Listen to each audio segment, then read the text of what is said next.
Bonjour Madame Bertino. Bonjour, docteur. Entrez et installez-vous, je vous prie.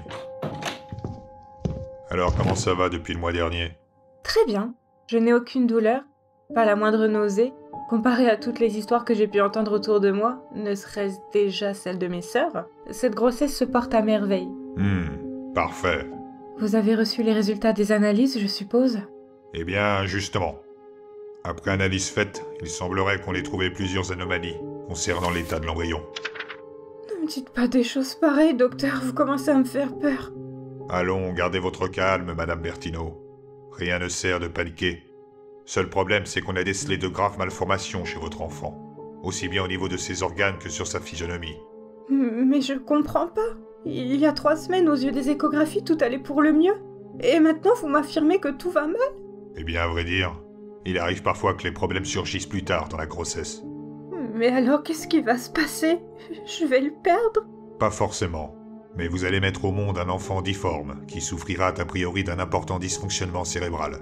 Autrement dit, vous allez avoir à charge un individu aux capacités limitées et sans le moindre avenir, à l'égard de cette société dans laquelle nous vivons, je précise. Oh mon Dieu, c'est une catastrophe. Qu'est-ce que j'ai fait au Seigneur pour mériter un tel sort? Allons, allons, Madame Bertino, ne vous mettez pas dans de tels états. Et séchez-moi donc ces larmes.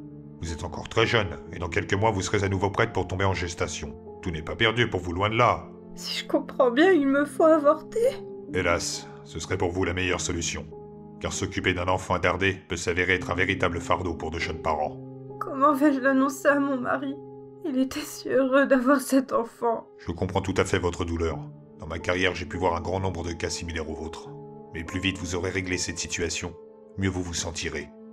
C'est pour cela que je vous invite à suivre ces sages-femmes, jusqu'au bloc opératoire, afin qu'on puisse vous extraire ce corps étranger. Tout de suite? Oui, il est bien plus préférable d'agir maintenant. Mais il faut d'abord que j'en parle à mon époux, il est en déplacement. Bien sûr. Seul inconvénient, et je tiens quand même à vous le préciser, c'est que le prochain rendez-vous disponible sera remis à dans une quinzaine de jours. Et plus tard vous vous ferez avorter, plus difficile ce sera pour vous, Madame Bertino. Vraiment? Mais combien de temps l'opération dure-t-elle? 10 minutes et vous êtes libre. Libre n'est pas vraiment le mot que j'emploierai, enfin. Puisque je n'ai pas assez de recul sur la question, je vais vous faire confiance et vous écouter. Parfait, voilà une belle façon de raisonner. Je préviens la secrétaire qu'elle vous prépare votre petite facture et je vous rejoins au bloc. Quelle facture? Simple formalité pour vous faire avorter. Il ne vous en coûtera qu'une signature et 250 € pour l'intervention et les frais médicaux qui vous seront prescrits. Ne vous en faites pas, c'est remboursé en partie par la sécurité sociale. Allez, à tout de suite, Madame Bertino. Ah, Madame Bertino, Oui. vous oubliez votre sac à main. Ah, merci. Vous serez gentil de fermer la porte derrière vous.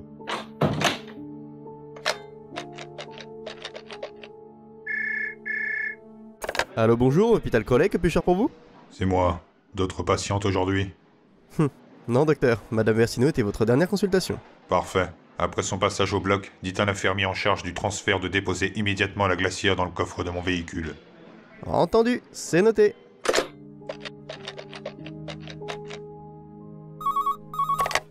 Allô? C'est moi. Encore une opération et je prends la route. Très bien. Les invités sont arrivés? Pas encore, mais ils seront là d'une minute à l'autre. Parfait, je me dépêche.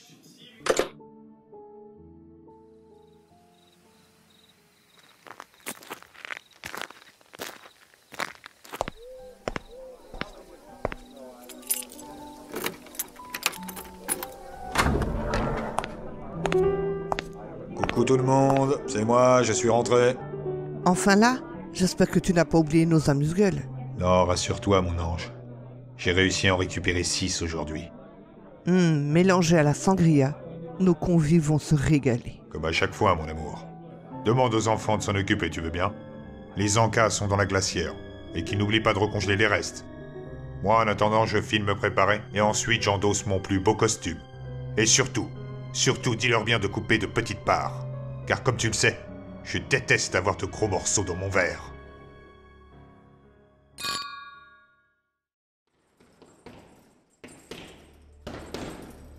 Comme chaque jour de la semaine, Marvin, jeune boxeur de talent, se trouve à la salle de sport de son quartier, où il s'entraîne pendant des heures avec assiduité.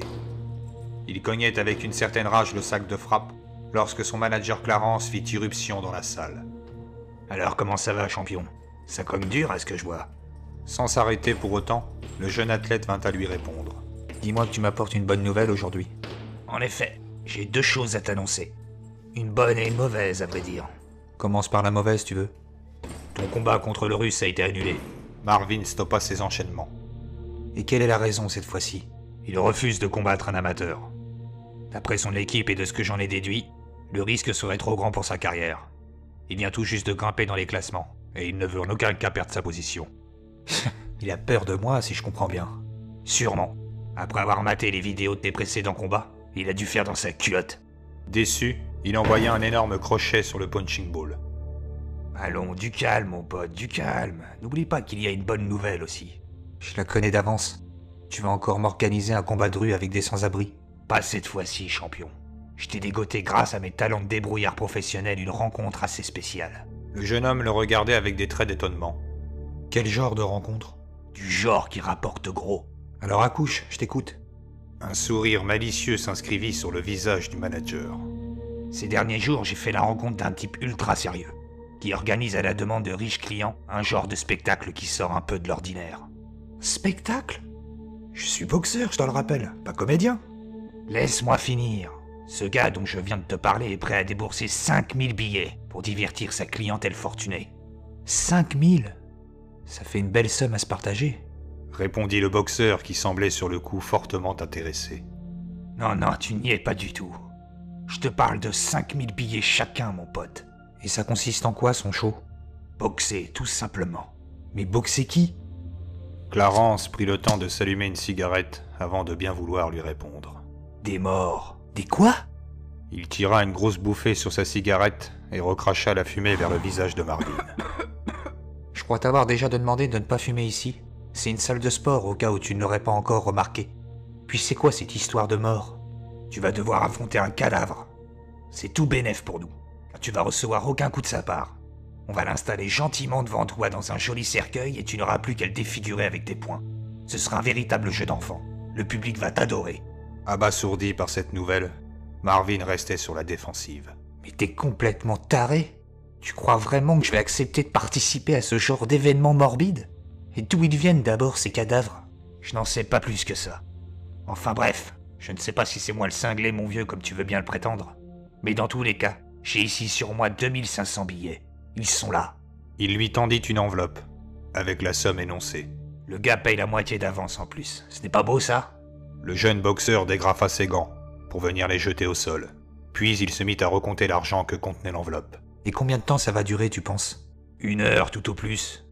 Alors champion, t'es partant? Je ne sais pas. Il est vrai que j'aurais bien besoin de ce fric en ce moment.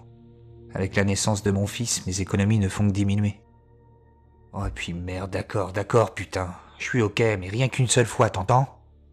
Aucun problème, mon pote. Rien qu'une seule fois. Je passe te prendre ce soir. Lui dit-il en venant lui pincer la joue comme un enfant, avant de venir embrasser ses propres doigts. C'est toi le meilleur, champion. Plus tard dans la soirée, Marvin et son manager s'étaient retrouvés devant un étrange cabaret, qui se situait aux abords d'un fleuve, sur une péniche plus précisément. À l'intérieur de l'établissement, des hommes vêtus de smoking et d'un certain âge étaient assis à des tables, en face d'une scène de théâtre. Cigare aux lèvres et grosse chevalière aux doigts, ils festoyaient tranquillement en attendant que le spectacle ne commence. Conduits jusque dans une cabine qui servait a priori de loge, Marvin et son accompagnateur prirent un moment pour se concerter. Bon, maintenant tu sais ce qu'il te reste à faire. Tu nous réduis en bouillie la tronche de ce macabé et ensuite on prend le fric et on rentre chez nous. Quoi il ressemble exactement ce mort? Bordel, je n'en ai pas la moindre idée. Je suis monté en même temps que toi sur ce foutu bateau. Je sais, merde. Mais je la sens pas, cette affaire. Je la sens vraiment pas. Hé, champion, pas de panique. Respire un bon coup et tout va très bien se passer, ok? Plus qu'angoissé, il écoutait ses conseils en inspirant de grosses bouffées d'air. Quand un homme vint à frapper à la porte de la loge, pour venir le chercher. Avant de bien vouloir le suivre sur les planches de la scène, il jeta un dernier regard de désespoir vers Clarence. Celui-ci, tout sourire aux lèvres, lui fit à son tour un clin d'œil, pour tenter de le rassurer. Puis, n'ayant plus vraiment le choix, il emboîta le pas derrière l'individu. On le fit monter ensuite sur les planches, où il put découvrir entreposé à l'horizontale un énorme sarcophage, avec à l'intérieur le fameux mort en question. Un homme d'une quarantaine d'années, mesurant plus de 2 mètres de haut, et pesant au bas mot un bon 150 kilos. On tira les rideaux rouges de la scène, et le public se mit à applaudir avec une certaine joie le début du match. Un individu habillé comme un arbitre de boxe fit alors irruption sur les planches. Il portait un masque de bourreau et s'en alla sonner le premier round. Marvin s'approcha du cadavre et commença à le molester timidement. Mais cela avait eu le don de déplaire au notable, qui lui avait ordonné de bien vouloir cogner plus fort. Voulant en finir au plus vite, il s'exécuta en venant le frapper plus violemment. D'un seul crochet du gauche, il était venu lui écraser la cloison nasale, laissant échapper un filet de sang noir de ses narines. Le public commençait à s'exciter, et lui priait de bien vouloir continuer.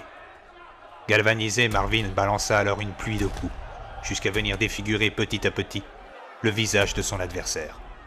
La tête du Maccabée ressemblait maintenant à un ballon de baudruche, où des plaies ouvertes, notamment au niveau de l'arcade sourcilière, firent leur apparition. Les dents vinrent également se déchausser de la mâchoire. D'ailleurs, quelques-unes d'entre elles furent projetées dans la salle, dont une qui était tombée dans le verre d'un client, ce qui fit rire aux éclats tous les spectateurs. Puis l'arbitre sonna la fin du premier round. En coulisses, Clarence félicitait son précieux poulain, en venant lui frictionner les épaules. Putain, c'est vraiment super ce que tu nous fais, champion. Ils sont comme des gosses. T'es sur le point de devenir leur nouvelle coqueluche. Combien de rounds dois-je tenir encore? Le nombre n'a aucune importance. L'essentiel, c'est qu'ils en aillent pour leur argent. Qu'est-ce que tu veux dire? Que tu vas devoir transformer sa petite gueule en purée mousseline. Qu'est-ce qu'ils veulent de plus, ces vieux fous? Que je le tue une deuxième fois, c'est ça? Je viens de lui faire sauter la moitié de la mâchoire et sa tête a doublé de volume. Ce n'est pas encore assez. Tiens, prends ces morceaux de métal et dissimule-les au fond de tes gants. Tes coups seront plus puissants et ça t'aidera à lui arracher le visage. Il se saisit des plaques de fer et les enfila en même temps avec ses mains à l'intérieur de ses gants de combat. Clarence, pour sa part, lui balança une petite tape amicale sur la joue. Massacre-le et tout le monde sera content. Le jeune homme se mit à soupirer puis il acquiesça. De retour sur scène, après que l'arbitre ait sonné le deuxième round, il se mit immédiatement avec les morceaux de métal dissimulés dans ses gants à marteler le portrait du défunt. Agressif et précis, ses coups se portèrent uniquement sur l'arcade sourcilière, déjà bien entaillée. Et à force de l'avoir touché au même endroit, la peau et la chair de l'orbite frontale avaient fini par s'arracher. Sans interruption, il avait continué avec rage son entreprise, jusqu'à ce que l'œil gauche vienne à son tour se décoller du globe oculaire, et cela pour le plus grand plaisir du public. Il changea ensuite de partie en visant cette fois-ci avec ses poings la mâchoire du pauvre cadavre. Fracturée et disloquée à plusieurs niveaux, la mandibule se mit à pendouiller, retenue encore par de simples tissus de peau. Puis après un terrible crochet du droit, celle-ci fut séparée complètement de sa figure, pour atterrir telle une vulgaire pâtée pour chien sur le sol. S'ensuivit après cet exploit un tonnerre d'applaudissements. Le public était en transe. Emporté par ces encouragements, ils s'attaquaient ensuite à l'os zygomatique des pommettes, en venant les briser chacune leur tour. Puis ce fut la partie du front, l'os frontal plus exactement, qui, sous l'impact des coups, avait éclaté comme une noix de coco. Le visage éclaboussé de sang et de bouts de cervelle qui provenaient du défunt, il avait recraché les quelques gouttes d'hémoglobine qu'il avait avalées par mégarde. C'est à ce moment précis d'ailleurs que le mystérieux arbitre avait réapparu sur le devant de la scène, pour déclarer la fin de la représentation, en venant sonner le gong final. Après avoir constaté que le cadavre ressemblait à juste titre au personnage d'Elephant Man, qui se serait pris plusieurs balles de canon scié en pleine tête.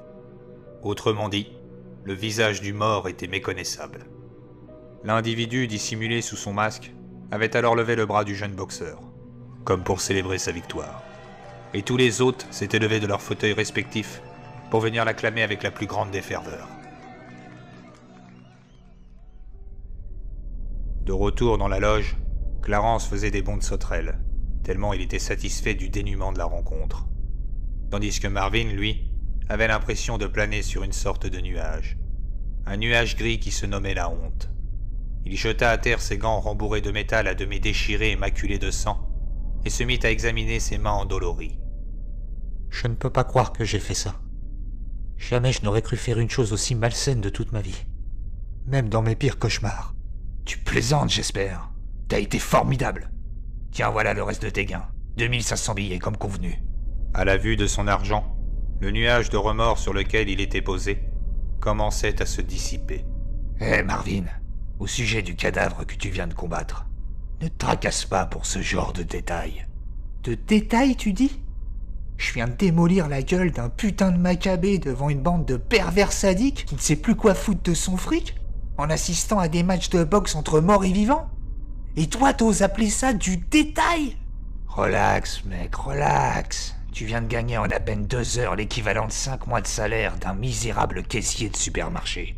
Je me fous de l'argent. Ce qui m'inquiète, c'est de savoir d'où pouvait venir ce gars, et pourquoi il n'était pas avec sa famille, ou enterré comme tout le monde. S'apercevant que sa poule aux œufs d'or était en train de lui filer entre les doigts, Clarence s'était saisi de son visage avec ses 2 mains. Et écoute-moi bien, champion. Ce soir, tu as rempli ton rôle de guerrier. Tu as fait le boulot comme un pro, jusqu'au bout. Et maintenant, tu peux être fier et rentrer chez toi la tête haute avec ce fric, qui va t'aider à nourrir ta petite famille.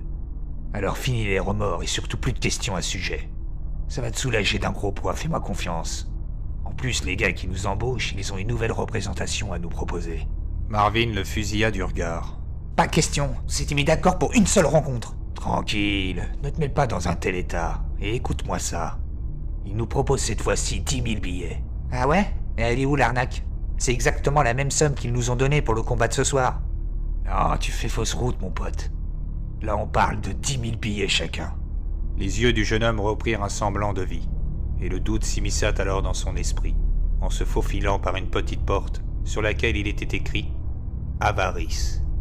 Il se mit à imaginer le confort supplémentaire qu'il pourrait apporter à sa famille, en venant accepter la nouvelle offre de Clarence. Ceci dit, avait-il encore le cran et le courage de remonter une nouvelle fois sur le ring? Devoir affronter un homme sans vie, sous le regard pesant et manichéen de spectateurs névrosés, ne lui plaisait absolument pas. En même temps, la somme proposée était vraiment des plus alléchantes, pour lui et sa petite condition de boxeur raté. Un tas de réflexions s'entrechoquèrent dans son cerveau, jusqu'à ce que Clarence ne vienne à le sortir de ses pensées, en venant claquer ses doigts devant ses yeux. Hé, Marvin, t'es toujours avec nous? Alors ta réponse, champion. Faut que je les prévienne ce soir si on est d'accord, alors on l'est ou pas? Attendait celui-ci, en essayant de dissimuler au mieux son impatience. Ouais, d'accord, t'as gagné.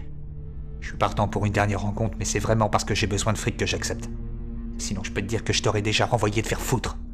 Ah, là, je retrouve mon vrai champion. Tu vas voir, tu ne vas pas le regretter. On va s'en mettre plein les fouilles avec ce combat. Allez, tiens, enfile ce beau peignoir, je te ramène chez toi. Et voilà comment 2 jours plus tard, sous une nuit noire et ténébreuse, les 2 partenaires se retrouvèrent au beau milieu d'un bois des plus sinistres, devant les grilles d'un vieux portail rouillé, au seuil d'une demeure aux allures étranges et austères. Puisque, contrairement à la fois précédente, le lieu de la rencontre fut changé au dernier moment, détail qui n'avait pas manqué de venir perturber le jeune Marvin. Le manoir en question était orné de symboles païens et de sculptures en bois méphistophéliques, donnant l'impression au jeune garçon de pénétrer dans les coulisses d'un film d'horreur. Si bien que son imagination vint à lui jouer des tours. Et lorsque la foudre était venue pourfendre le ciel, il se mit à distinguer au loin vers le jardin certains arbres qui semblaient se métamorphoser, comme dans un mauvais rêve, en prenant l'apparence ne serait-ce qu'un instant d'affreuses silhouettes menaçantes. Ils suivirent 2 individus encapuchonnés et dérobés sous des cagoules à 2 trous, jusqu'à l'intérieur de la bâtisse, où ils empruntèrent un vieil escalier voûté sur lequel des rongeurs avaient élu domicile, pour être conduits aussitôt vers les sous-sols, ou plus précisément vers des cachots très inquiétants. Ils entrèrent dans une des nombreuses cellules qui de toute évidence était la loge qui leur était attribuée. Sombre était le lieu, car seule une bougie venait éclairer la pièce. Putain, c'est quoi cet endroit qui file les jetons? Laissa échapper Marvin, qui n'avait plus la force de dissimuler ses inquiétudes. C'est l'endroit où nos rêves vont enfin se réaliser, mon ami. Répondit Clarence, qui semblait pour sa part détendu et pondéré, malgré leur présence dans cette demeure au caractère singulier. De nos rêves? Je dirais plutôt celui de nos cauchemars. Je vais me changer et me préparer dans un cachot du Moyen-Âge qui schlingue la pisse et la mort. Arrête de te plaindre. Dans une petite heure, tu pourras te payer une chambre à 2000 billets avec autant de savon que tu veux, et une poule en prime dans ton lit. Alors vois les choses du bon côté, mon pote. Parle pour toi. Plus facile qu'à faire. Ce n'est pas toi qui dois monter sur le ring. L'échange entre les 2 hommes cessa brusquement, alors qu'un individu en toute discrétion venait de les rejoindre. Il portait une toche blanche et son visage était couvert d'un masque victorien. Il pria le boxeur de bien vouloir finir de se préparer et de l'accompagner dans la salle où devait se dérouler l'événement. « Allez, champion, c'est ton heure de gloire !» Pas vraiment disposé à recevoir les encouragements de son manager, Marvin déglutit en suivant d'un pas nonchalant ce mystérieux inconnu. Ils empruntèrent de nouveau l'escalier pour accéder à l'étage supérieur, où l'attendait un grand nombre de spectateurs, avec la présence cette fois-ci de quelques femmes qui s'étaient jointes aux autres invités. Plongés dans la pénombre, ils étaient tous réunis dans une grande pièce au plafond mansardé. Assis à des tables où les bouteilles de vin et autres gourmandises coulaient à flot. Mais la réelle différence entre ces convives et ceux du match précédent, c'est qu'ils se trouvaient tous, pour la plupart, dépourvus de vêtements. La partie de leur corps qu'on ne pouvait distinguer était uniquement leur visage, disparu sous des masques blancs immaculés. Face à eux, devant la scène, sur l'une des colonnes en bois massif qui se trouvait dans cette salle, la dépouille d'une jeune femme entièrement nue était solidement ligotée. En s'en apercevant, Marvin eut le souhait de revenir sur ses pas, mais il se sentait pris au piège, de par son engagement avec ces gens dangereux, et surtout par la peur que cela provoquait chez lui, qui, seconde après seconde, ne faisait que l'engloutir. Soudain, son attention se porta sur un individu en particulier, qui se trouvait parmi les personnes installées dans le public. Une vieille femme hideuse, pensait-il, en vue de son apparence physique. Son corps était tout ridé et flasque à la fois. Elle était en train d'allaiter un petit singe qui, posé sur ses vieux genoux cagneux, tirait du bout des lèvres sur l'une de ses mamelles atrophiées. Consciente d'avoir provoqué chez le boxeur un sentiment de dégoût, elle se mit à rire aux éclats, tout en caressant la tête du petit mammifère. Il traversa la pièce comme s'il empruntait le hall du purgatoire, jusqu'à ce qu'on l'escorte enfin devant son adversaire. La pauvre défunte avait un visage angélique et une apparence plutôt agréable, mis à part la couleur bleue de son teint blafard et de ses paupières grandes ouvertes, que l'on pouvait observer même de loin, libérant chez elle malgré tout un joli regard aux couleurs turquoises. Les convives de la soirée avaient cessé leur conversation, pour adopter une attitude beaucoup plus silencieuse. Puis apparut, comme la fois dernière, l'arbitre au masque de bourreau. Et arriva ce qu'il devait arriver. Le début de la rencontre se mit à sonner. Quelques minutes avaient défilé avant qu'il ne se décide à bien vouloir la défigurer, se trouvant paralysé par son regard qui le transcendait. Et ce fut les grognements ainsi que les avertissements des spectateurs qu'il avait extirpés de sa torpeur. Il se mit donc à donner de petits coups inoffensifs, comme on aime en donner aux enfants lorsqu'on s'amuse avec eux, ou déplaire des invités qui commençaient à s'agacer sérieusement de son manque de motivation. N'ayant plus vraiment le choix et le courage de faire machine arrière, il envoya donc au visage de la défunte un puissant crochet du gauche, venant lui rompre la nuque. Le coup ballottant, la tête bascula sur le côté, pour venir se suspendre jusque sous son épaule. Cette vision lui fit penser à l'image d'une volaille de supermarché, celle que l'on croise avec la tête encore attachée au reste du corps. Plus que satisfait, les convives le félicitèrent pour ce joli coup, et alors qu'il pensait à se sortir au plus vite de ce cauchemar, il enchaîna rapidement le portrait de la jeune femme, en venant lui asséner de véritables coups de masse, avec ses gants toujours rembourrés de métal. Il cogna si fortement que la caboche se mit à faire de gauche à droite des rotations à 180 degrés. Sous une telle sauvagerie, de sérieuses lésions s'étaient manifestées le long du cou de la Maccabée, et devinrent au fil du temps de vraies déchirures musculaires. Emporté par la folie qui le guettait, le boxeur continua de s'acharner sur le crâne de la malheureuse, qui se fissurait à chaque impact, laissant échapper à chaque fois un bruit de craquement qui résonnait dans toute la pièce. Puis, sous un ultime uppercut, alors qu'elle n'était retenue que par le larynx et des tendons de chair et de muscles, la tête avait fini par se détacher du tronc, venant terminer sa course aux pieds des invités. Des irruptions et de petites bulles de sang avaient jailli du cou de la défunte, spectacle qui fut fortement apprécié, car tout le monde se mit à l'applaudir avec vigueur et passion. Même le petit macaque, complètement hystérique, avait tambouriné comme un fou dans ses mains. Certains hôtes, qui n'arrivaient plus à contenir leurs pulsions, s'étaient levés de leur fauteuil pour venir, ma foi, sans la moindre pudeur, se masturber devant la femme sans tête, pendant que d'autres s'étaient précipités dans la flaque de sang, située au pied du cadavre pour s'y abreuver comme des vampires. Secoué émotionnellement, Marvin sentit ses jambes qui commençaient à vaciller, jusqu'à venir poser un genou à terre. Il venait de prendre conscience des terribles erreurs qu'il avait commises, et il se mit à vomir tout le contenu de son estomac. À partir de là, 2 individus à la carrure impressionnante l'empoignèrent de chaque côté pour le traîner de suite vers les sous-sols, dans la cellule qui lui avait servi de loge plus exactement, où il reprit peu à peu ses esprits, aux côtés de son manager qui venait de le rejoindre. Abattu et rongé par les remords, il ne souhaitait qu'une seule chose, foutre le camp de cet endroit. Il essuya les traces de sang qu'il avait sur le corps, puis il s'habilla en 4e vitesse. « Eh oh, qu'est-ce qui te prend là, tout d'un coup là? Y a pas le feu? Tiens, voilà ta part pour ce soir. » Marvin frappa la main de Clarence en voyant valser tous les billets. « J'en ai rien à foutre de ce fric. Je vais aller voir directement la police et je vais tout leur raconter. » Quoi, qu'est-ce qu'il y a? Tu nous fais un caprice de star? Tu veux t'en mettre un peu plus dans les poches, c'est ça? Eh bien, figure-toi que les gars nous proposent dans les jours à venir 20 000 billets chacun, pour exploser la tronche d'un gamin mort. Alors, qu'est-ce que t'en dis, mon pote? Écoute, si tu ne t'arrêtes pas de parler, tu vas être la première personne vivante que je vais tuer de mes propres mains. Alors maintenant, laisse-moi sortir de cette putain de maison. Clarence gardait son sourire figé, tout en reculant de quelques pas. Puis, d'une manière fourbe et précipitée, il était venu fermer la grille de la cellule. Mais qu'est-ce que tu fous, bordel? Désolé, mon pote, mais avec eux, on ne refuse jamais une offre. À présent, je peux plus rien faire. Je dois malheureusement te laisser entre leurs mains. Et ne va pas croire que c'est une affaire personnelle. C'est juste du business, mec. Sale fils de pute, laisse-moi sortir! Clarence, laisse-moi sortir! Ses appels furent en vain. Son soi-disant associé venait de prendre la poudre d'escampette. Terrifié, il se mit à secouer la grille de toutes ses forces, tout en priant qu'on le libère. Mais personne ne vint à son secours, si bien que plusieurs nuits s'étaient écoulées avant qu'on ne vienne à le surprendre dans son sommeil. Pour découvrir, penché au-dessus de sa tête, l'homme à la toche blanche ainsi que les 2 individus à la carrure dantesque, alors qu'il s'était assoupi sur le sol crasseux du cachot. Il voulut se redresser sur ses jambes, mais cette tentative fut en vain, car il avait les pieds et les mains liés. Épouvanté et furieux à la fois de s'être laissé piéger pendant ce laps de temps, il se mit à faire la seule chose que quiconque aurait fait dans une telle situation, c'est-à-dire de se mettre à hurler.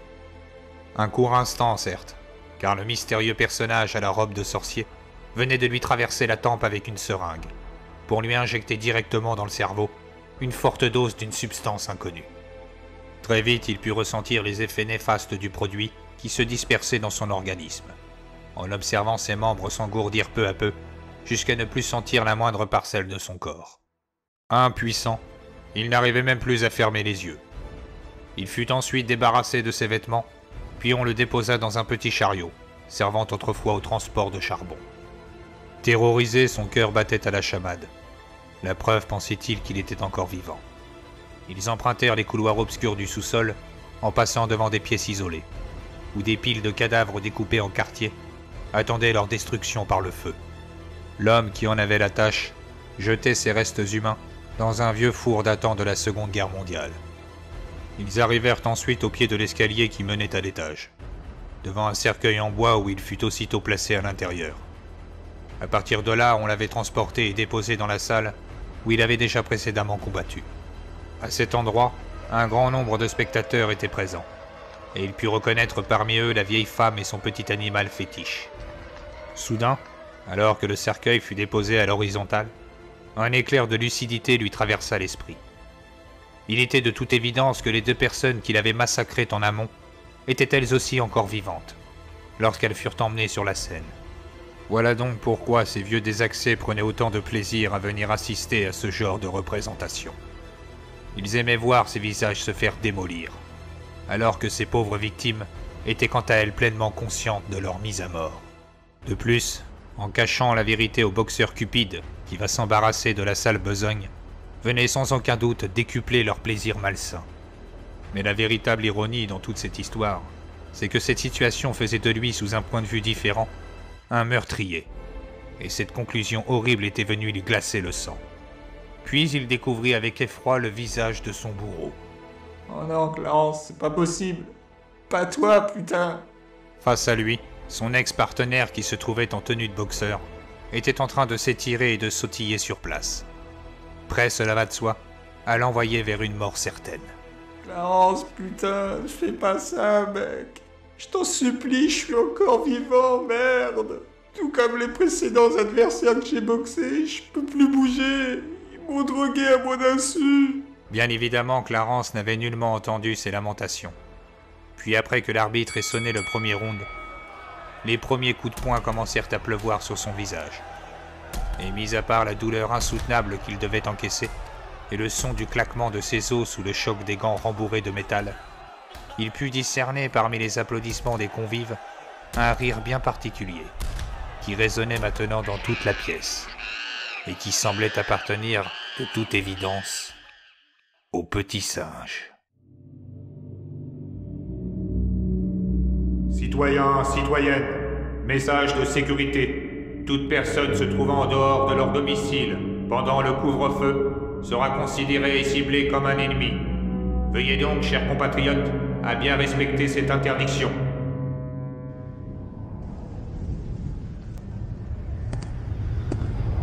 Citoyens, citoyennes, message de sécurité. Toute personne se trouvant en dehors de leur domicile pendant le couvre-feu sera considérée et ciblée comme...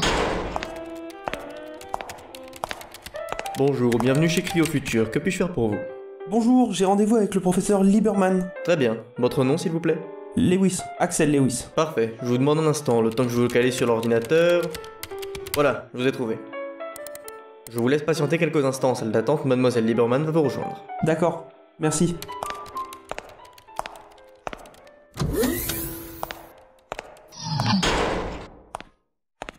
Monsieur Lewis, enchanté, Sabrina Lieberman. Enchanté.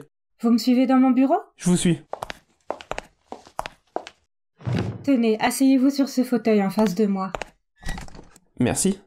Alors dites-moi, si je me réfère à la dernière conversation téléphonique que nous avons eue, vous étiez a priori intéressé par notre système de cryogénie, c'est bien cela? Eh bien, oui, en effet. J'aimerais pouvoir conserver mon corps après mon décès.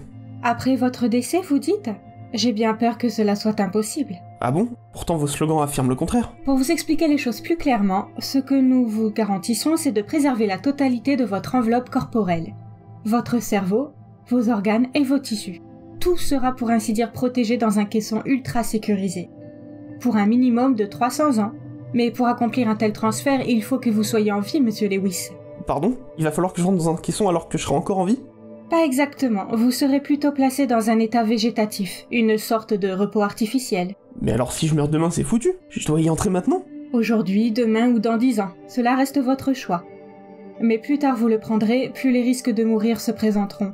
La mort ne donne jamais de rendez-vous, je ne vous apprends rien. Wow, le seul souci dans toute cette histoire, c'est mon âge, je n'ai que 25 ans. Ça serait vraiment idiot de sacrifier le temps qui me reste à vivre alors que je suis encore en bonne santé. Bien sûr, mais pour combien de temps? Je ne suis pas censé vous le rappeler que nous sommes à l'aube d'une guerre nucléaire et que la moitié de l'espèce humaine est condamnée à disparaître.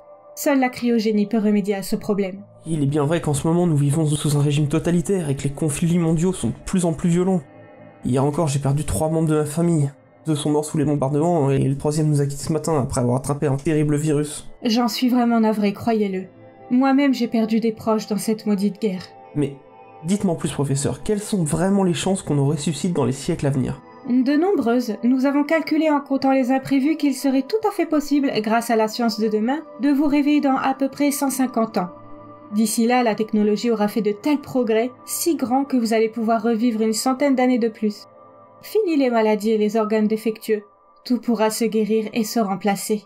J'avoue que c'est terrifiant mais fascinant en même temps. Avez-vous des attaches ici-bas?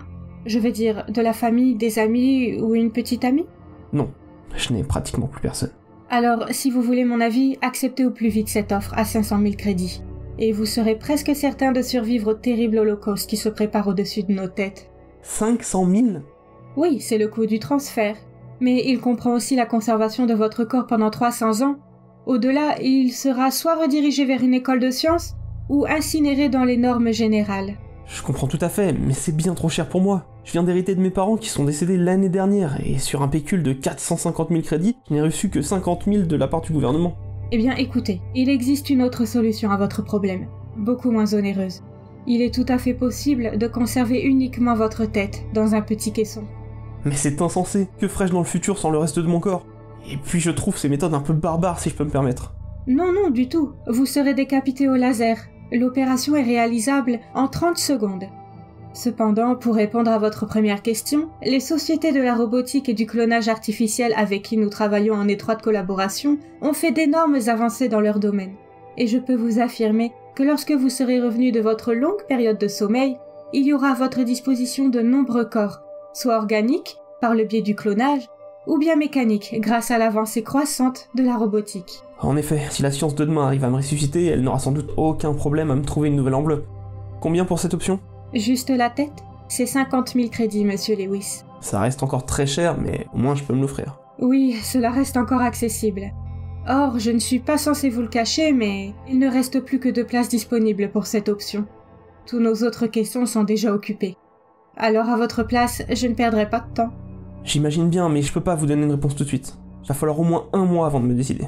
À votre convenance, monsieur Lewis. Mais ne tardez pas trop, je vous aurai prévenu.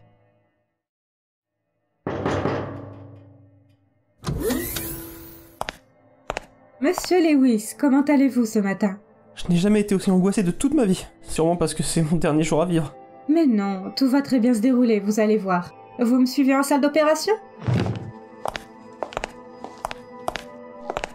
Voilà, nous y sommes. Vous vous déshabillez complètement et vous vous allongez sur cette table. Vous savez, vous avez vraiment bien fait d'accepter notre offre.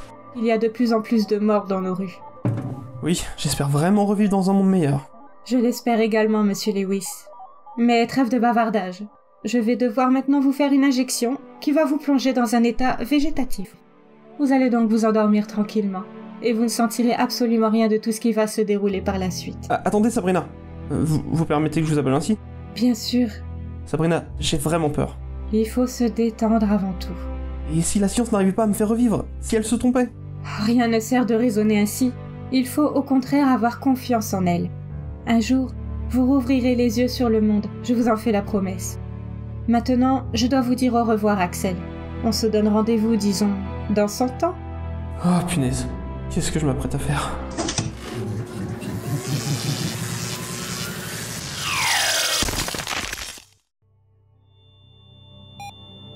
Wow, ce mal de crâne. Je suis où là? Et puis c'est quoi tous ces bruits? Ah oui, ça me revient maintenant. La cryogénie, la tête coupée, je me souviens de tout. Et si je raisonne encore correctement, je viens sûrement d'être amené à la vie. Mais oui, c'est ça, je suis revenu à la vie. Faites-moi donc sortir cette boîte, j'admire un peu notre futur.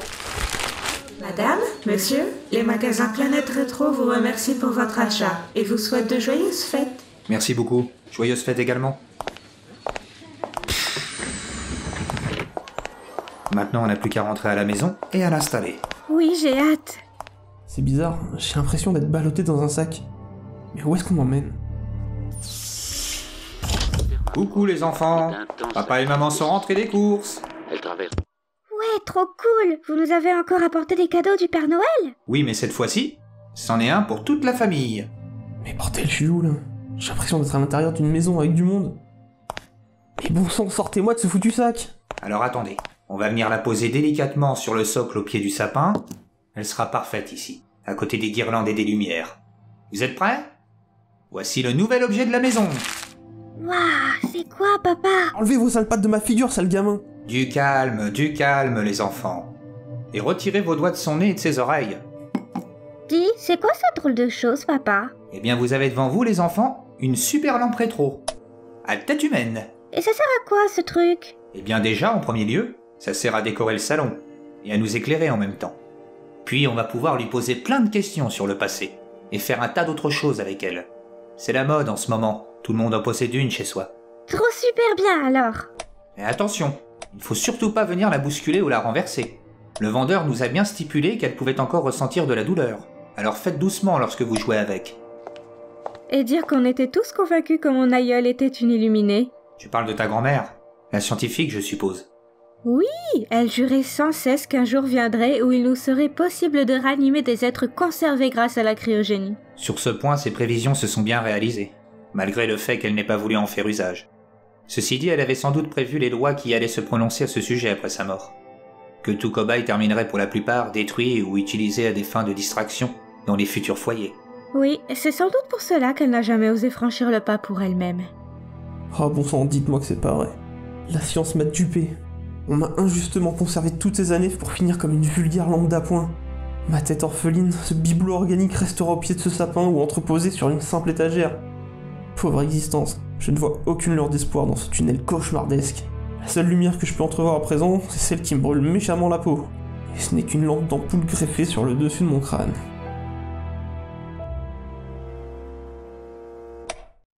À mon réveil, je jette un coup d'œil par la fenêtre. Je ne sais pas pourquoi je fais cela à chaque fois, car depuis que j'ai l'âge de le constater, le temps est toujours grisâtre et pluvieux.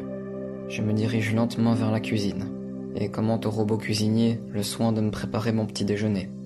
Une fois fini, je passe furtivement devant la chambre à coucher de mes parents. Mon père biologique, Leandro, se trouve à côté de mon autre père, Christian, qui était auparavant une femme, avant qu'il ne vienne à se marier. Bien trop occupé à leur affaire, je file ensuite directement dans la salle de bain, pour y faire ma toilette, où j'ai dû perdre un bon quart d'heure à choisir avec le robot coiffeur la meilleure des couleurs pour mes beaux cheveux. Je les essaye toutes, chaque matin, jusqu'à ce que je finisse par me décider. Le vert et l'orange ne me vont pas si mal aujourd'hui, pensais-je en me reluquant dans le miroir. Enfin prêt, j'appelle un taxi drone, et je vais l'attendre devant la fenêtre de ma chambre. 2 minutes plus tard, celui-ci arrive. J'ouvre pour permettre à l'engin de déployer un escalier métallique sécurisé, afin que je puisse monter dessus et atteindre ainsi le véhicule volant sans aucun risque, car nous habitons tout de même au 204e étage de notre tour. Installé à l'intérieur, je l'informe qu'il doit me déposer à l'adresse de mon lycée. Arrivé devant l'établissement, je sors du véhicule, et je tombe non loin de Stella, la fille la plus séduisante du lycée. Elle sortait elle aussi d'un transporteur. Pourquoi est-ce que j'éprouve autant d'attirance pour elle? Bien dommage pour moi, elle n'aime que le genre humanoïde. C'est la tendance aujourd'hui. Tout le monde veut se mettre en couple avec ces nouveaux êtres, issus de l'union entre l'homme et le robot. Je les déteste. D'ailleurs, je n'apprécie guère aussi le monde dans lequel je vis. Tous ces fichus automates, ces machines de surveillance tout autour de nous, ça m'insupporte de plus en plus. Le plus grave, c'est que j'ai l'impression d'être le seul à ressentir ce profond malaise. Mes parents non plus ne comprennent pas ce problème, mais il est inutile de vouloir discuter avec eux. Ils ne voient que par Big Brother. Ma mère biologique me manque terriblement. Même si je connais pas son nom et que je l'ai jamais vue, je suis sûr qu'elle aurait su m'écouter, et ainsi comprendre mes interrogations. À l'heure du déjeuner, je me trouve dans le réfectoire de la cantine du lycée. Je patiente dans la file d'attente afin de recevoir ma ration journalière de pilules énergétiques par le robot responsable de la distribution. Avant que ce soit mon tour, je tendis l'oreille et pus entendre 2 élèves qui se trouvaient juste devant moi converser sur les coutumes de l'ancien temps, avant que n'arrive le nouvel ordre et Big Brother. Tu te rends compte qu'avant les gens se disaient bonjour et au revoir à chaque fois qu'ils se croisaient? Sans blague? Quelle perte de temps. C'est dingue, non? Et de plus, ils se remerciaient les uns les autres pour chaque service rendu. Ils appelaient cela... Attends voir... Ah oui, la politesse. Ils arrivèrent tous les deux devant le robot distributeur, et le premier, qui était en train d'expliquer les manières de vie d'un temps à l'autre, s'enticha de passer devant lui explicitement, afin de récupérer son plateau de pilules. Tu permets que je passe avant toi? Pas de soucis, mec. C'est toi le plus fort. Je te laisse ma place. Y a intérêt. Je tendais mon autre écoutier derrière moi, où 2 filles semblaient causer d'un tout autre sujet. Qu'est-ce que tu étudies en ce moment? Les religions. C'est quoi ça, les religions? Un système de croyances complètement dépassé, où les gens étaient persuadés qu'il y avait un dieu au-dessus de leur tête. Bien sûr, cette bêtise universelle fut très vite balayée quand nous avons su que le véritable créateur était notre très grand et vénérable Big Brother. Très intéressant. Au fait, dis-moi, ça te dérange pas si j'essaie de me faire ta mère? Elle me plaît beaucoup. Et je sais, de source sûre, qu'elle apprécie le style de jeune femme dans mon genre. Non, du tout, ça ne me dérange aucunement. Tu fais ce que tu veux, c'est toi la plus populaire du lycée. Bien, tu m'aideras alors à la mettre dans mon lit? J'étais vraiment écœuré par toutes les attitudes blessantes et gratuites que chacun pouvait avoir envers les autres. J'étais plus que fatigué de toutes ces bassesses qu'on infligeait délibérément aux plus faibles. Après les cours, je pris la décision de rentrer chez moi à pied. Cela faisait bien longtemps que je n'avais pas pratiqué la marche libre. Pendant le parcours, j'observais le ciel noir et menaçant, en me demandant pourquoi Big Brother avait créé un monde aussi sombre. Et cette pluie incessante, on ne peut même pas faire 500 mètres sans se retrouver complètement trempé. Sur le boulevard principal, qui relie mon école à mon domicile, il n'y avait pas foule.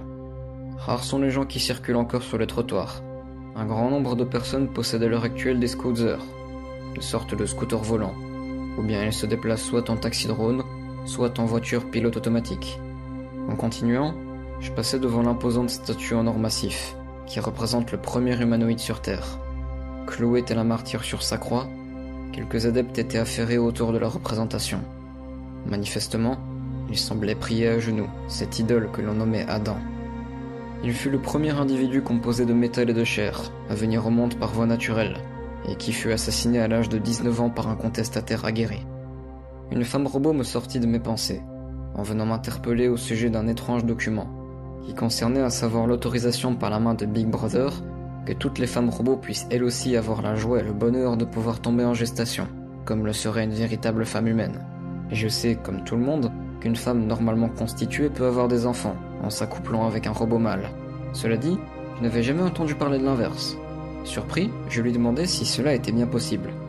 Oui, grâce au génie du professeur Talios et à son incroyable technologie en termes de transhumanisme, il est tout à fait réalisable qu'un robot de type féminin ait la possibilité d'enfanter de petits humanoïdes, et cela depuis fort longtemps. Cependant, les activistes de la secte des rebelles détournent les consciences des gens en lançant de fausses propagandes contre cette avancée évolutive. Et à cause de cela, Big Brother tarde à légitimer cette pratique. C'est fou. Et est-ce qu'avec 2 robots androïdes ça fonctionne également? Bien sûr, mais il est préférable que nous, femmes robots, ne serait-ce que pour l'avenir de l'humanité, nous nous unissions avec des hommes de type humain, afin de peupler la Terre entière de ce nouveau genre. Alors, souhaites-tu participer à cette évolution? Non, je n'ai pas l'âge de décider. Au revoir. Sale robophobe, m'avait-elle lancé, en me regardant de haut en bas. Lorsque j'arrivais enfin chez moi, dégoulinant d'eau de pluie, enfin, je crois, car celle-ci finissait par m'irriter la peau, mes parents m'avaient alors préparé une drôle de surprise. Ils étaient tous les deux accroupis, au milieu du hall d'entrée de notre appartement, avec à leur côté, un étrange petit garçon. Tristor, ton père et moi-même avons la joie et le bonheur de te présenter ton petit frère. Mon petit frère? Oui, Nemo est un humanoïde de 7 ans qui a dû malheureusement être séparé de ses parents. À partir de maintenant, tu vas devoir t'en occuper et prendre bien soin de lui. Abasourdi par cette annonce, je ne savais pas trop quoi penser. Le garçon se rapprocha de moi pour me prendre la main. « Tu me fais montrer ta chambre, grand frère ?» me dit-il, en toute innocence. Baignant à présent dans un nuage de confusion, je me laissai entraîner. Derrière nous, les parents nous observaient à travers l'embrasure de la porte, en se tenant par la taille. N'est-ce pas merveilleux, mon chéri? Oui, gloire à Big Brother. Gloire à Big Brother. Une fois dans la chambre, je lâche sa petite main, car elle commence à me dégoûter sérieusement. Dissimulé sous mes draps, je récupère un vieux livre, à moitié brûlé. Je l'ai trouvé il y a quelques semaines avec mon école, lors d'une expédition dans une vieille bâtisse en ruine. À l'intérieur du manuscrit, quelques histoires sont encore lisibles. Je m'installe confortablement sur mon lit et commence à peine ma lecture que le petit Nemo vint presque à m'ordonner de jouer avec lui. Tu dois t'amuser avec moi, ou je dis aux parents. Eh ben vas-y, te gêne pas. Le petit monstre se mit à hurler, si bien que mes 2 pères entrèrent en furie dans la chambre. Qu'est-ce qu'il se passe ici, Tristor? Qu'as-tu entre les mains? Mais c'est un livre? Je pensais qu'il n'en existait plus depuis que Big Brother avait donné l'ordre de tous les détruire il y a de cela des décennies. Quel est le titre de ce chiffon? Les contes du marionnette show? Je restais muet face à eux. Il refuse de jouer avec moi. Il est méchant. Est-ce vrai, Tristor? C'est donc ces lectures qui te détournent l'esprit? Donne-moi tout de suite cette horreur. Ne touchez pas à ça. C'est pas vos affaires, vous comprenez? Moi et ton pauvre père, nous faisons tout notre possible pour te rendre heureux. Nous t'avons acheté un merveilleux petit frère. Nous comptions également faire l'acquisition d'une charmante petite fille humanoïde, fraîchement conçue, qui allait devenir, cela va de soi, ta jeune sœur. Et c'est ainsi que tu oses nous remercier? Nous, ta propre famille? Non, c'en est trop. À peine m'ont-ils refilé dans les basques un demi-robot comme petit frère, qui veulent en plus me coltiner une petite sœur androïde dans les bras. Je m'en cogne de tout ça. Tout ce que je désire, c'est de retrouver ma mère. Vous entendez? Ma mère! Furieux, je pris la fuite, en emportant avec moi quelques effets personnels. Je ne pouvais plus les supporter. J'errais à présent sur le boulevard de la ville, en repensant à ce qui venait de se passer. Pourquoi suis-je si différent des autres? Non pas que je déteste ma propre famille, car ce sont eux qui m'ont élevé. Je ne ressens aucune attache envers ces personnes. Est-ce normal? Maman, où es-tu? J'ai tant besoin de toi. Je bifurque dans une avenue adjacente que je n'ai jamais empruntée, où à ma grande surprise, il y a des robots mâles et des robots femelles, ainsi que des humanoïdes des deux sexes, qui aguichent les passants, en exhibant ouvertement leurs atouts. Je vais alors à tomber sur un des mages verts, qui loge avec d'autres de ses confrères sorciers au sein de l'immeuble cathédrale au mur d'émeraude, situé en plein centre-ville. On les nomme ainsi parce que leur peau a tendance à virer vers la couleur de l'olive. On ne sait pas d'où ils viennent. Cela étant dit, ils ont pour mission de prêcher la bonne parole de Big Brother à travers le monde, et garde à ceux qui osent contester les lois immuables du nouvel ordre. Il portait sur lui, comme la plupart d'entre eux, une longue tunique verdâtre encapuchonnée. Non surpris de me trouver dans un tel endroit, il me fit un petit sourire de côté, avant de venir m'adresser la parole. Alors on se balade, jeune homme? Il est très bien de vouloir dépenser son énergie dans des pratiques sexuelles. C'est fort appréciable. Pas du tout, mage vert. Je me suis garé dans ce lieu en perdition. Eh bien dans ce cas, tu devrais t'y mettre, me dit-il, visiblement déçu. Puis-je vous poser quelques questions? Concernant? Qui concernent la création de notre monde. Oh, sûrement que non, car je ne suis pas disposé, vois-tu? J'ai un rendez-vous important qui m'attend. Et puis il y a les cabines à prière pour toutes les réflexions de ce type. On en trouve un peu partout de nos jours. Regarde, il y en a une sur le trottoir d'en face. Mais vous êtes quand même bien plus à même de pouvoir me répondre. Vous étiez là quand Big Brother a tout créé, n'est-ce pas? Fiche-moi le camp, je t'ai dit. Ou je m'occupe de toi. Ses yeux verts perçants devinrent bien plus agressifs, et je pus apercevoir à travers ses lèvres kaki entrebâillées 2 rangées de dents acérées. Je n'insistais pas plus, de peur de le mettre en colère, mais je me dirigeais vers la cabine qu'il venait de m'indiquer. Par curiosité, je jetai un rapide coup d'œil derrière moi, et je pus l'apercevoir s'en aller bras dessus bras dessous avec 2 robots mâles en petite tenue. Ah, payer 5 unités pour avoir le droit de poser 3 questions? Je sais pas si je les ai. Faut que je consulte mon taux de crédit virtuel. Je place ma rétine devant le catalyseur optique de la cabine à prière, et celle-ci vient m'affranchir instantanément de la somme qu'il me reste. Vous avez actuellement sur votre compte crédit 6 unités restantes à utiliser avant la fin du mois, où toute unité non dépensée sera prise et ajoutée automatiquement à la cagnotte globale du nouvel ordre. Il vous reste précisément 8 jours pour remettre votre compteur à 0. Comment tu veux ne pas consommer avec excès en appliquant de telles procédures? Obliger chaque mois de dépenser son argent en tout et n'importe quoi, sinon on se le fait subtiliser quoi qu'il arrive. Je paye la somme pour pouvoir entrer dans la cabine, mais je m'installe à l'intérieur. Bienvenue à toi, brebis égaré. Pose-moi ta première question. J'aimerais savoir, qui a conçu notre monde? Big Brother, me répondit-elle. À peine avais-je terminé ma phrase. Bien évidemment, je me doutais de cette réponse. Très bien. Et comment se nommait le dieu qui a régné sur nous avant sa venue? Un léger moment s'écoula avant qu'elle me réponde. Personne. Il n'y a toujours eu que Big Brother. Il te reste encore une question. Cette foutue machine commença à me taper sur les nerfs, avec ses réponses déjà préconçues. Je pris donc le temps de bien réfléchir à ce que j'allais demander pour ma dernière question. Alors, qui a créé Big Brother? Big Brother. Sale machine de merde, vocabulaire limité, t'as que ce mot d'enregistrer dans ta putain de mémoire à la con? Je frappais avec rage l'écran qui me faisait face, lorsqu'une alarme se mit à retentir, suivie d'une voix robotique qui m'ordonnait de ne plus faire le moindre geste. Je venais d'enfreindre la loi 2047 du code pénal du nouvel ordre. Ne pas frapper ni insulter une machine, sauf en cas de légitime défense. Mais là, ce n'était pas le cas. Les portes de la cabine s'ouvrirent avec fracas, et 2 engins volants de la police braquèrent sur moi leurs armes, me donnant l'impression d'avoir sous le nez 2 gros réacteurs d'avion, prêts à me pulvériser sur le champ. Une pince énorme se déplia sous l'un des engins, pour venir me saisir entièrement et me jeter à l'arrière du véhicule. À l'intérieur, je me retrouvais avec d'autres individus, arrêtés pour diverses raisons. Une odeur de fauve en cage émanait de ce lieu restreint. Une voix des plus sévères se fit entendre. « Installe-toi vite, mon garçon, avant qu'ils ne décollent ou tu vas finir comme eux. » me dit l'un des détenus. Je ne voyais pas à quoi il faisait d'allusion, quand je pus apercevoir sur le sol des corps humains éparpillés un peu partout dans le sas. Ne s'étant pas sécurisés, ils avaient littéralement été projetés et broyés contre les parois du vaisseau. Ne voulant pas terminer comme ces malheureux, je me suis précipité vers un des sièges maculés de sang, et bouclé de suite ma ceinture. Une fraction de seconde après, l'engin avait déjà pris son envol, en direction du commissariat. Déposés ensuite sur le toit du bâtiment de police, des robots menaçants en uniforme vinrent nous récupérer pour nous enfermer, l'un après l'autre, dans des cellules individuelles. Je voulais fondre en larmes tellement j'étais désarçonné par ce qui m'arrivait. Lorsque je pus sentir une présence dans le fond de la pièce où je me trouvais. C'était apparemment un homme, qui était accroupi au sol, le dos au mur. Hé petit, t'as pas une clope holographique? Non, désolé monsieur, je ne fume pas. De toute manière, il ne t'aurait jamais laissé entrer dans cette cellule avec quoi que ce soit. C'est quand même étrange qu'il nous ait collés tous les deux dans ce réduit, non? Normalement, c'est un détenu par case. À mon avis, le poste doit être saturé de monde. Sûrement les rebelles qui sont de plus en plus nombreux. Ça fait plaisir. Sinon, tu t'appelles comment? Tristor. Et vous? Tristor, tu dis? Encore un nom d'aspirateur, ça. Moi, c'est Mohamed. Original comme prénom. Jamais entendu.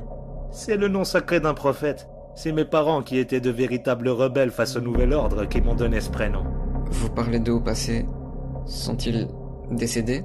Hélas, ouais. Sous les ordres de Big Brother, ils ont été torturés comme tant d'autres, puis massacrés par le biais de ces êtres impitoyables, les sorciers de l'Apocalypse, plus connus sous l'appellation des mages verts. Oui, j'en ai croisé un tout à l'heure. Ils sont assez spéciaux. Méfie-toi de ces individus. Ils sont très dangereux. Ils ont tellement de sang sur les mains qu'ils peuvent se laver avec pendant des siècles. Qu'as-tu fait pour te retrouver là? Eh ben, j'ai frappé et insulté une machine. Cool. Et vous? Moi, j'ai juste tué un salopard d'humano je sais pas quoi. Direct au petit-déj. J'étais peinard dans un snack bar et cette saloperie de machine a osé me servir des œufs au plat avec le jaune percé, qui est venu s'étaler sur tout le blanc. S'il y a bien une chose que je supporte pas, c'est qu'on éclate le jaune de mes œufs à ma place. Alors que je me suis levé, j'ai saisi ma fourchette et je lui ai fourré dans l'œil. De là, j'ai reçu au visage un liquide bleu et rouge. J'en avais partout, même dans la bouche. Un goût de rouille mélangé à du sang. Vraiment dégoûtant. Et ensuite? Eh bien, il s'est mis en mode violence. Ils ont tous ce système d'intégrer en eux en cas d'urgence. Heureusement, j'ai toujours une fiole d'acide sur moi. C'est la meilleure des armes contre eux. Et après? Eh bien, je lui ai tout envoyé à la figure. Sa tête de poupée à demi-humaine a fondu comme du plastique brûlé. Et avait des étincelles aux primes. C'était presque beau à voir. Mais vous vous êtes quand même fait prendre, non? En effet, le souci c'est qu'il y avait un autre serveur humano à la mort, moi le doigt derrière. Et il a débarqué en furie pour venir me neutraliser. J'ai eu l'impression de combattre contre 10 boxeurs en même temps. Tellement il était surpuissant. Pour le coup, j'ai vraiment dérouillé. Cette saloperie de machine a dû me briser quelques côtes d'ailleurs. Puis les robots de la police sont venus m'interpeller et ils m'ont embarqué. Eh bien mon garçon, il est temps pour moi de rendre des comptes à notre cher Big Brother. Mais Mohamed, où vous emmène-t-il? Nulle part mon grand, nulle part. Matricule 1984, vous avez enfreint la loi 666 qui stipule que personne ne possède le droit de s'en prendre à la vie d'un être humanoïde sous peine d'être exécuté sur le champ. Vous êtes alors déclaré coupable de crimes contre l'humanité. Vous serez donc dans exactement 5 secondes entièrement désintégré. 5, 4, 3, 2, 1, mise à mort. Je restais figé dans ma cellule, électrifié par ce qui venait de se dérouler. Ces machines infernales vous envoient à la mort en quelques secondes. Et le pauvre Mohamed venait juste d'en subir les conséquences. Et qu'allait-il m'arriver? Allais-je subir le même sort? Je me posais 1001 questions lorsque la porte de ma cellule s'ouvrit d'un seul coup. J'avançais, tout tremblant, presque à tâtons, quand une lumière artificielle vient à m'éblouir. J'essayais de me protéger des faisceaux lumineux, en plaçant mes mains devant moi, quand 2 hommes androïdes entrèrent pour me saisir et m'emmener de force avec eux. J'hurlais de terreur, pétrifié à l'idée de devoir subir la même fin tragique que mon co-détenu. J'étais soulevé et tiré sauvagement par les oreilles, tandis que les 2 gardes androïdes marchaient droit devant eux.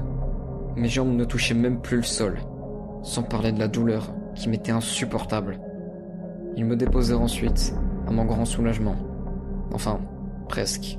Dans une salle où se trouvaient, à ma grande surprise, mes parents et mon petit frère. Enfin, je veux dire le petit Nemo, qui avait dans les bras un animal mi-chien mi-robot, qui tirait la langue. Mes 2 pères étaient quant à eux fermés et froids. C'est vraiment honteux ce que tu as fait. Frapper et insulter une pauvre machine innocente. Nous ne pensions pas en arriver là un jour, mais nous allons devoir prendre des mesures avec toi. Moi et ton père, nous avons décidé de t'envoyer dans un centre de rééducation mentale, où tu seras recadré, puis guidé par les nobles serviteurs de l'ordre, les mages verts. En entendant ceci, Un frisson me parcourut l'échine, et je me rappelais des paroles de Mohamed. Méfie-toi de ces individus. Ils sont très dangereux. Ils ont tellement de sang sur les mains qu'ils peuvent se laver avec pendant des siècles. Une fois hors du poste de police, pendant que mes parents cherchaient à joindre un taxi-drone, l'animal de Nemo marquait son territoire, en urinant un liquide bleu sur ma chaussure. Furieux, je le chassai du pied, quand Nemo vint à m'interpeller. Hier, j'ai entendu les parents parler de toi. Et alors? Qu'est-ce que tu veux que ça me fasse? Eh bien moi, je connais le nom de ta mère maintenant. Qu'est-ce que tu dis? Je sais même où elle est. Alors dis-le-moi. Tu me promets qu'on jouera ensemble? Eh ben, oui, je t'en fais la promesse. Il me fixait du regard, comme s'il m'analysait intérieurement. Puis, s'apercevant que j'étais sincère avec lui, il me dévoila enfin le nom de ma mère. Elle s'appelle Eleanor, et elle se trouve dans le quartier vert. Étrangement, cet endroit me semblait familier. Tu es sûr de toi? Oui, c'est la vérité. Je le remerciai pour ce qu'il venait de faire. Et alors que mes parents étaient encore occupés, je pris mes jambes à mon cou, dans l'unique intention de retrouver celle qui m'avait donné la vie. Très vite, je me mis à entendre les cris de Leandro et de Christian derrière moi. En regardant au-dessus de mon épaule, je pus apercevoir bientôt à leur côté une patrouille en alerte. Immédiatement, le véhicule volant, sirène en marche, se mit à foncer dans ma direction. Il fallait vite trouver une échappatoire, car je risquais de me faire prendre d'une minute à l'autre. Devant moi se trouve un robot coursier, qui s'apprête à décharger sa livraison de son scooter. Sans réfléchir, j'attends qu'il descende du véhicule avec ses paquets, et je saute sur l'engin pour me l'emparer. Surpris, l'automate n'eut pas eu le temps de riposter, alors que j'accélérais à fond pour m'enfuir au plus vite. Dans les rues, j'évitais les obstacles en tout genre, et les citadins, en passant de justesse au-dessus de leur tête. De cette façon, je venais de semer la patrouille qui me suivait depuis le poste de police. Ou du moins, pour un certain temps. J'entre l'adresse du quartier vert sur le GPS du scooter, et je me plingasse dans cette direction. Pendant la course, je pouvais sentir quelque chose qui bougeait dans mon dos. D'une main, alors que l'autre tendait le guidon, je fouille derrière moi, pour y trouver à ma grande surprise le petit chiot de Nemo. Il m'avait suivi à mon insu, jusqu'à grimper furtivement avec moi sur le scooter. Lorsque j'arrive aux abords du quartier vert, je me sens assez confus, en m'apercevant qu'il s'agit en fait du même endroit où j'avais croisé plus tôt dans la journée l'horrible mage. Je dépose le scooter, pour m'engager vivement dans la rue principale où se côtoient le crime et la prostitution, toujours accompagné malgré moi du cabot Android. Devant moi, les néons colorés des bordels à robots viennent éclairer les trottoirs insalubres de cette zone. Gesticulant derrière leurs vitrines, les prostituées en tout genre racolent les clients habitués ou de passage, en les entraînant à l'intérieur de leurs cases vitrées. Soucieux de trouver ma génitrice dans un tel lieu, je déambule complètement perdu, sans savoir à qui vraiment m'adresser. Posté sous un porche, éclairé d'un néon rose, j'aperçois non loin de moi une belle femme de type humaine, qui est assise sur des marches. Timidement, je m'approche d'elle, en l'appelant par ce prénom. Eleanor ? Ah, tu m'envoies désolé mon chou, mais je ne suis pas Eleanor. Tu la trouveras sur le trottoir d'en face, sous les néons bleus. Je me retournai, en la remerciant à peine. Et là, quelle fut ma stupéfaction, en découvrant de quelle personne il s'agissait. Une femme robot ? Mais c'est pas possible. Je m'avançai jusqu'à elle, en titubant de terreur. Êtes-vous Eleanor ? Oui, que veux-tu, Christor ? Vous connaissez mon nom ? Je connais les noms et les visages de tous mes enfants. Tu es mon 114e fils, et ton père biologique se nomme Leandro. Je vous crois pas. Je suis pas un humanoïde. Je suis un être humain.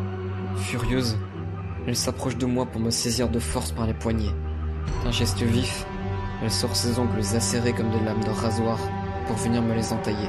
Je recule en hurlant de peur, viens m'écrouler au milieu de la rue, où je peux entendre les sirènes de police qui se rapprochent de nous. J'observe, perplexe, le sang qui s'échappe de mes plaies. Tiens, il a une drôle de couleur. Bleu et rouge. Le petit chien de Nemo, toujours à mes côtés, est en train de lécher devant moi ce liquide répugnant, qui goûte maintenant tel du sang bleu rouillé sur l'asphalte. Et avant d'être piégé violemment par la pince infernale de la police, je peux entendre, et cela pour la dernière fois, chose qui m'entra pour toujours, le rire métallique d'une machine, qui n'est autre que ma mère.